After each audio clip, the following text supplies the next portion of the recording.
There have been a series of back and forth between the All Progressives Congress APC's Presidential Campaign Council and that of the People's Democratic Party, the PDP. The latest controversy raised was yesterday when the Presidential Campaign Council of the PDP asked the National Drug Law Enforcement Agency, the NDLEA, and the Economic and Financial Crimes Commission, the SEC, to arrest and prosecute the presidential candidate of the APC, Bola Tinubu, in order to avoid worsening Nigeria's already bad situation. They're raising a lot of allegations going back to when Bola Tinubu was governor of Lagos State, and in fact the proceeds of the income of Lagos State and the taxation regime of Lagos State, the issue of alpha, beta, drug-related issues. Several allegations were the issues raised by the PDP Presidential Campaign Council as well. That press conference, like you saw, like you're seeing on your screen, was led by Mr. Dele Momodu, who is the Director of Public Affairs, and also addressed by Frank Shoaibu and Daniel Bwala, all of them speaking for the People's Democratic Party Presidential Campaign Council.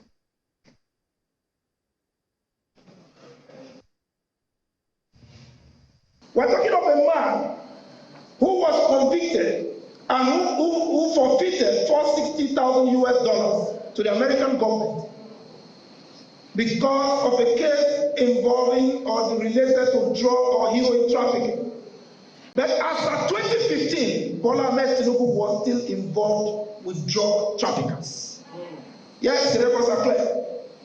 And according to him and his agents, his goons, that particularly from the documents provided by the former MD of Alpha Beta Consulting, Tinubu's company Alpha Beta transferred the sum of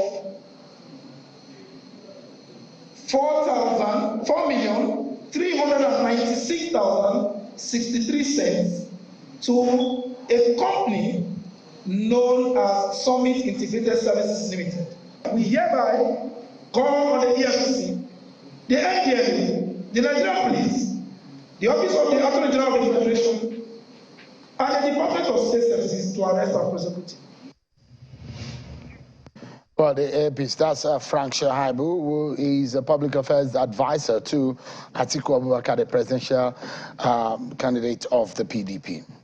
Well, the APC had recently also asked Atiku Abubakar to step down from the race over issues relating to allegations of fraud, something that a video which came online about a man at Chimogo who said he'd worked with the former vice president and the issues of SPVs and how monies were being taken to some account in the name of the former vice president. A lot of issues were raised there. Now, not only that the PDP did that press conference yesterday, they in fact had said something new today, which before we entered into this studio was not on the ground, but I'll allow you to listen to what the PDP has in the offing. Just like their counterpart in the APC, they are dragging the presidential candidate to court. Take a listen. Having been so convicted and fined, and having acceded to the sentencing by way of forfeiture of $460,000, Asiwaju Tinubu remains a convict. And the consequential effect is that he cannot contest election at any level in Nigeria.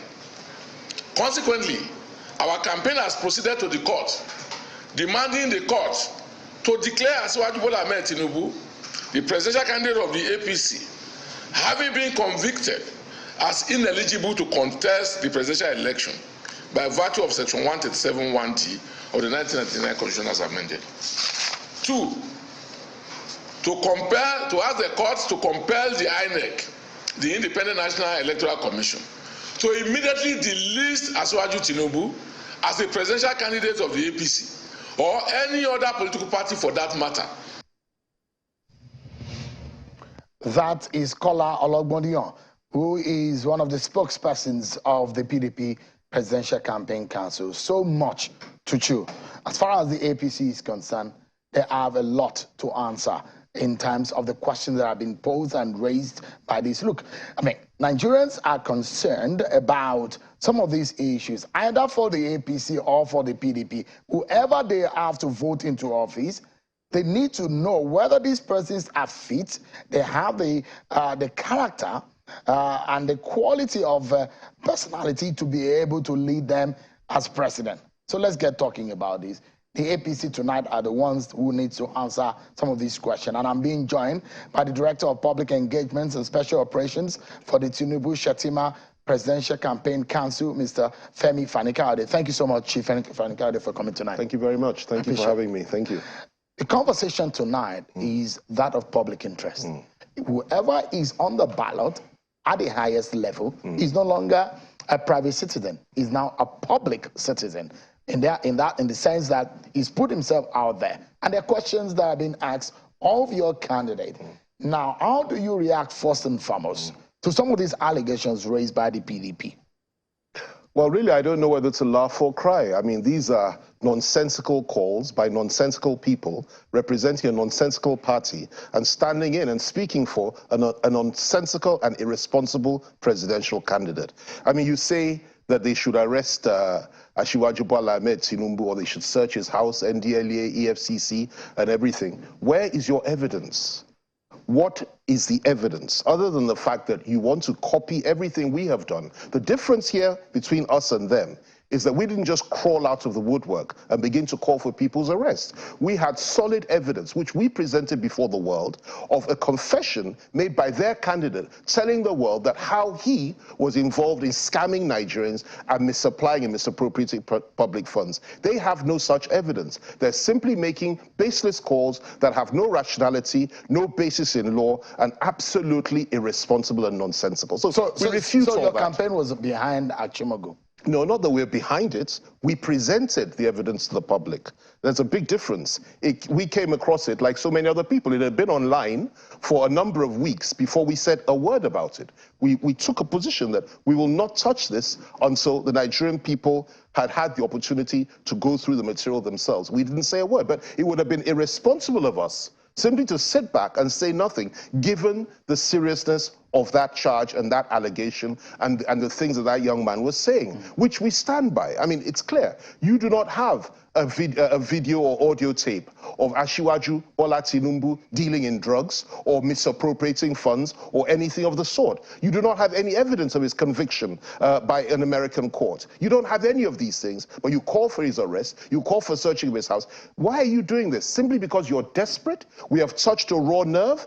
Our call was irresistible, and we stand by it, and we have gone to court. My colleague Festus Kayode has gone to court to ensure that the security agencies swing into action and look into that matter. Why? Because nobody is above the law in this country. So now the inference that has been drawn into these, Chief Fani-Kayode, is that your party and your campaign is so pressured and you're so unnerving about the character and the personality of an Atiku Abubakar. You thought that if he's on the ballot, head to head with your candidate, you don't have a chance. Not at all. The reverse is actually the case. That's the inference the opposition are bringing to it. There's no such inference, because we do not regard him as a particularly strong candidate or credible candidate. Actually, I personally don't see him as the real opposition. I think the opposition lies elsewhere, which maybe we'll talk about on another day. I don't see PDP as a viable opposition party. I think it's an imploded party, a party that's full of all kinds of internal contradictions, that's falling apart. They're fighting each other, the G5, this one, that one, and all sorts of things are going on within that party. So we do not see them as a threat at all. But what we do identify here, or we can identify here, is a group of people that have a criminal tendency, that have a criminal leader, that has committed crimes in the past when he was vice president, that has proved to be an irresponsible man and is unfit to lead this country. And it's our duty to point all these things out to the Nigerian public. That's what we're trying to do. So your intention is that Atiku should not run? Not? Well, of course. If That's what you're planning? No. The point is this. Our intention is to ensure that the security agencies do their job and actually look into the evidence that we have provided. We're not simply making allegations based on nothing. But your prayer to the court is that Atiku should step down. But of course, part of it is that Atiku should step down. Parts of it. That's just one aspect of it. The more serious part of it is the fact that he should be made to face criminal charges, like so many other people. So when I asked you the question about the inference that the PDP is drawing into this, is that you are so scared of Atiku. It's not a matter and of... so, no, just a moment, Chief Fani-Kayode, that you are so scared of Atiku Abubakar that you don't want him on the ballot. And the question is whether or not you probably would have waited until after this election to try all of these legal fireworks after the election. It's not a question of fear. It's a question of civic duty and responsibility. We have a responsibility to the Nigerian public and indeed to the world, to the people of this country, to speak truth at the relevant and appropriate time. And the truth is that a man that has confessed to using PVCs to steal public funds should not be on the ballot and instead should be behind bars. He has confessed, the evidence is there, something needs to be done about it, and we brought it to the knowledge of the public. What's the point of bringing it to the knowledge of the public after the election? Why would we do that? Why would we wait? We have no such obligation. We did it at the right time for the right reasons, and believe me, something will come out of that.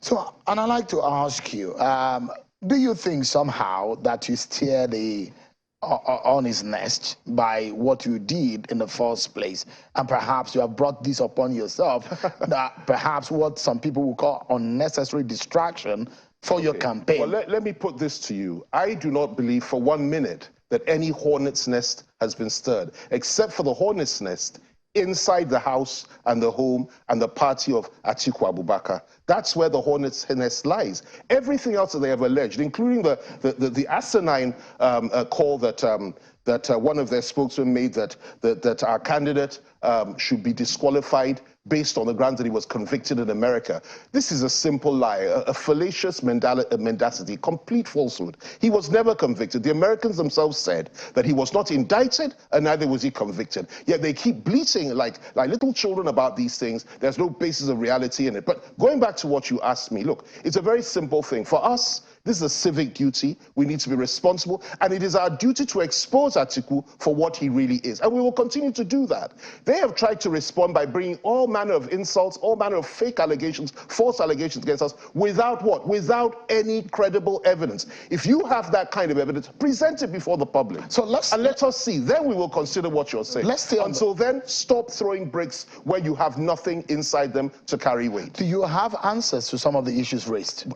There's an answer to everything. Dig into it? You can dig into anything. Let's get right into it. Sure. Now, and we're doing this exercise for the sake of Nigerians. Absolutely. The sake of the future of this country. Nothing to hide. Absolutely nothing to hide. At the end of the day, what matters is our country. Sure. I mean, no man is bigger than this country. So let's get to it. First and foremost is the allegation on the issue of Alpha Beta, the consulting company that involved in issues of taxation with Lagos State government, and how funds allegedly cross ends between that company, the ownership that had been questioned, and the relationship it has with Bola Ahmed Tinubu.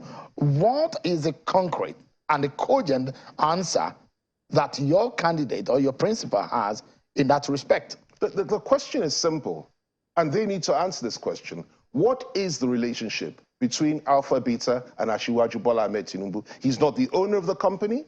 He has no dealings with the company. The company came under his watch, and it was contracted to do a job. It's done an excellent job in Lagos. It's worked in 6 other states of the Federation till today.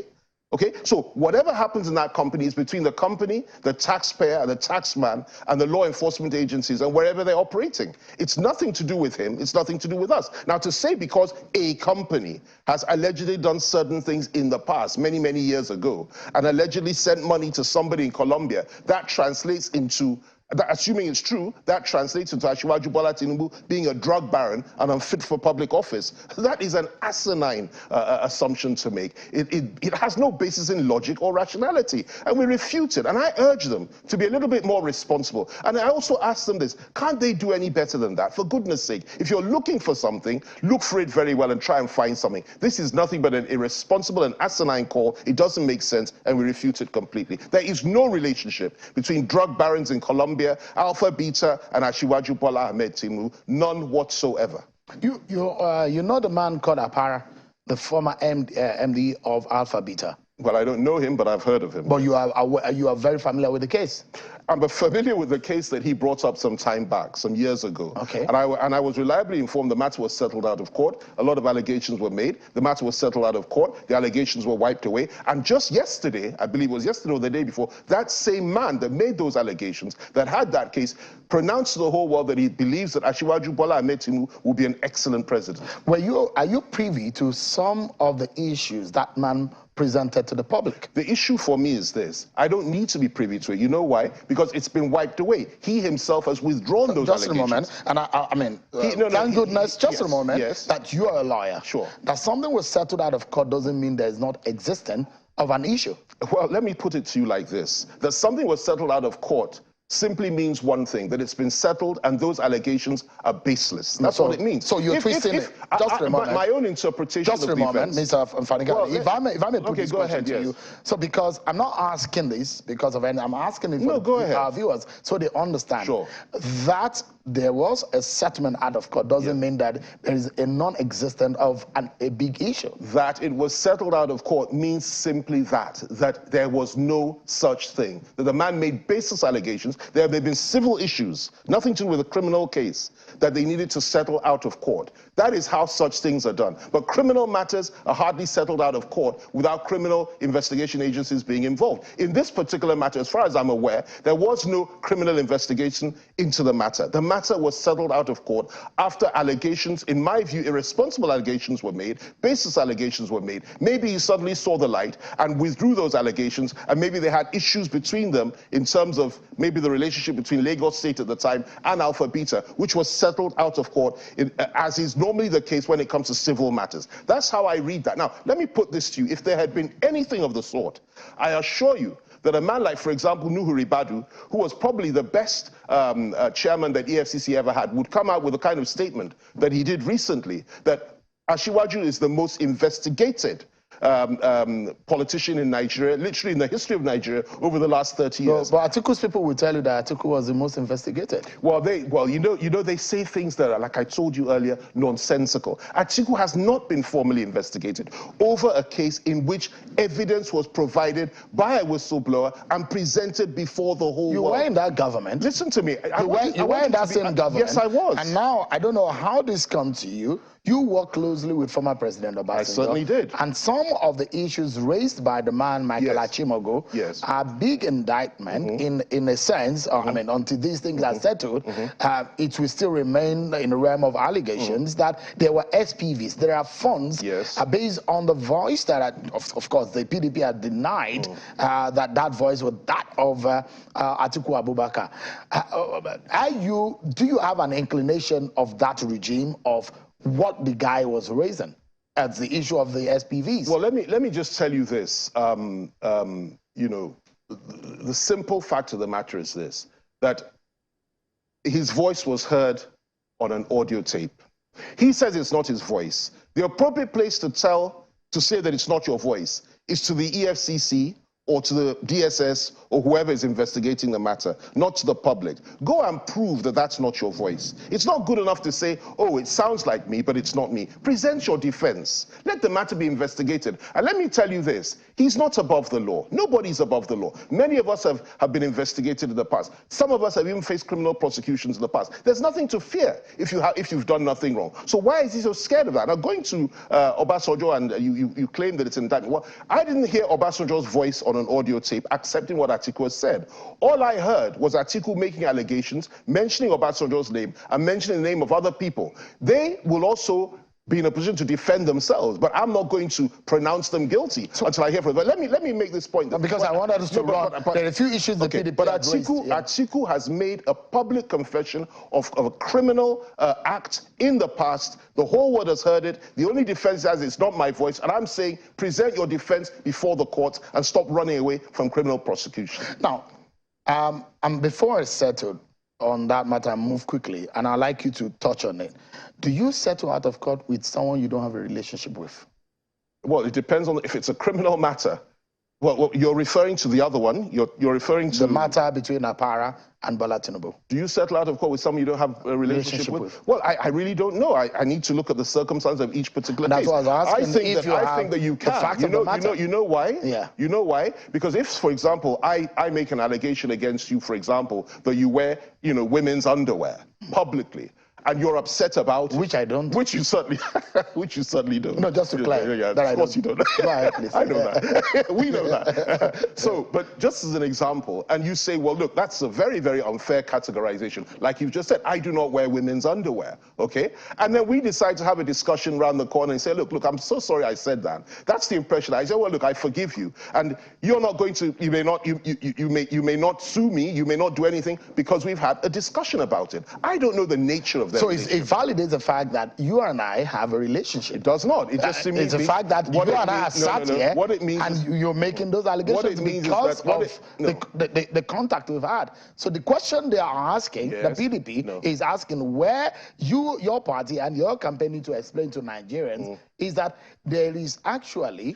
a clean situation of your candidate in his public life that doesn't link him to any public funds. It does not mean that there is any kind of relationship between people that settle out of court. If an allegation is made and it's a baseless allegation, I make the allegation. It doesn't mean I have a relationship with you. It just simply means I want to malign you. Or I simply want to say something that's not true. Now, it's for you to now do what you want to do about it. Either if I come around to you and say, look, I'm sorry I said that, I was wrong, I shouldn't have said it. Okay, fine, let's settle this matter out of court. There is no relationship between you and I. Chief Fani-Kayode.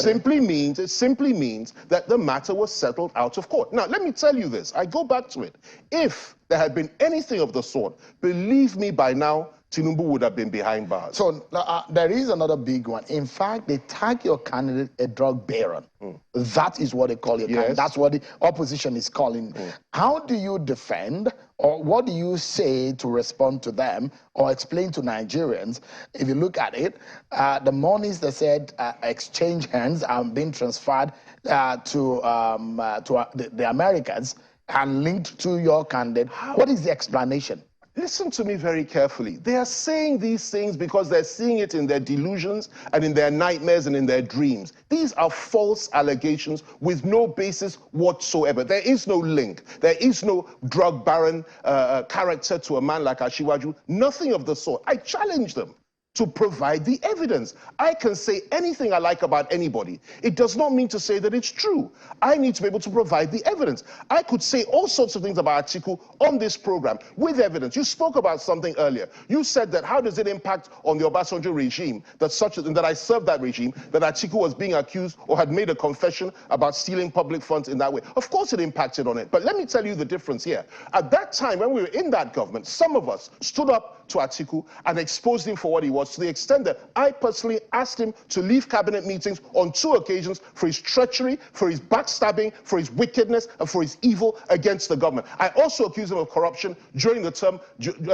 whilst he was in his 2nd term, openly and to his face. We knew the sort of things he was doing. The problem, though, is that we didn't have the necessary evidence. And various governments after that, if they had had that particular audio tape that we all heard recently, I assure you, Atiku would not have been seen as somebody that's fit to run for a public office again.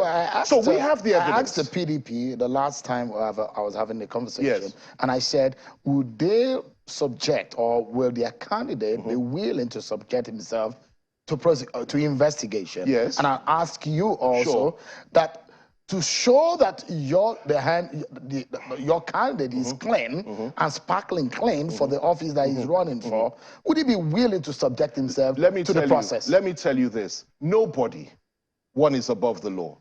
And nobody is scared of criminal investigation or criminal prosecution where you feel you've done nothing wrong. Only a crook is scared of such things. And Asiwaju is not a crook. He would not in any way be intimidated by any investigation. You know why? There is no evidence. Now, in their case, they are running back and forth like headless chickens simply because the evidence has been provided. We're not making empty boasts. We're not making, baseless allegations. We've presented the evidence before the entire world. Now, I say to you, Shehu, or I ask you this question, if it had been any other country in the world where you have audio evidence, direct evidence of a man confessing to stealing public funds and telling his partner, or whatever that gentleman is to him, or whatever he is to, whatever relationship they have, you know, on audio tape, on the telephone, that this is how we did this. We did it by pretending to do this. We siphoned public funds. He confessed everything, and it's there. There is no country in the world that matter would have been ignored apart from here in Nigeria. And what makes me angry, and makes people like my colleague Festus Keyamo angry, is this. Why is that so? Is it that Atiku is above the law? If it had been Asiwaju that you had that audio tape on, you know what would have happened by now. If it had been Peter Obi, you know what would have happened by now. What's the difference between us and them, for goodness sake? And that is the source of our angst about this matter. Yeah, let's wrap up, because we're done with this phase of the program. Yeah. But I'd like you to say something to Nigerians now.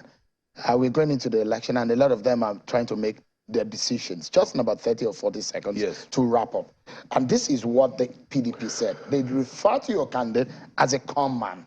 And they said, we are currently at a crossroad, and the wrong decision could spell doom for this great nation. See what they said. They went further to say, it is no longer news that Asiwaju Bola Tinubu, the presidential candidate of the ruling APC, has direct ties to drug lords and was used as a conduit pipe to launder their funds.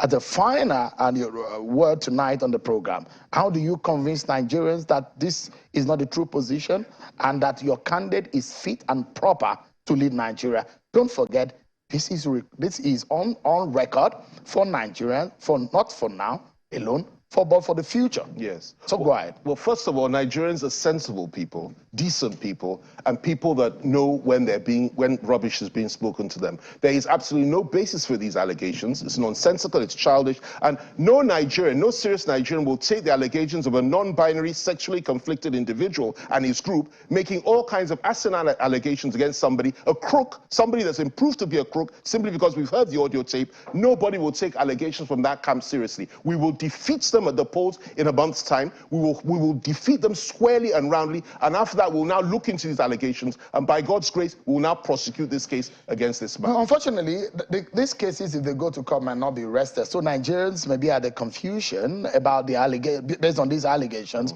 on what to believe, because the court wouldn't have been able to settle it. They should the believe allegations that this is a con man, this is a fraudulent man. They should leave them at They a should dilemma. believe the evidence. The evidence has been provided. You do not have the evidence against Asiwaju. You said he's a convict. You say, or in America, it is a lie. You say he's this, he's that. It is a lie. We have the evidence. We presented it before you. And you know what? The Nigerian people, even if he's not jailed before that time, or arrested before then, the Nigerian people know best. And they know that when they hear the voice of a presidential candidate saying that this is how we stole money, this is how we arranged it, this is what we did, and this is how we did it, and this is how we siphoned funds. I used the word, I believe he used the word covert, something like covert corruption or something like that we don't want overt corruption. In other words, you're indulging what he called covert corruption. When he says that, that is evidence, and they will judge him for what he is, a crook. We need to go now. Thank you so much. What a heated period of our political history in this country. Thank you so much, Chief Femi Fani-Kayode, for joining us tonight. I appreciate it.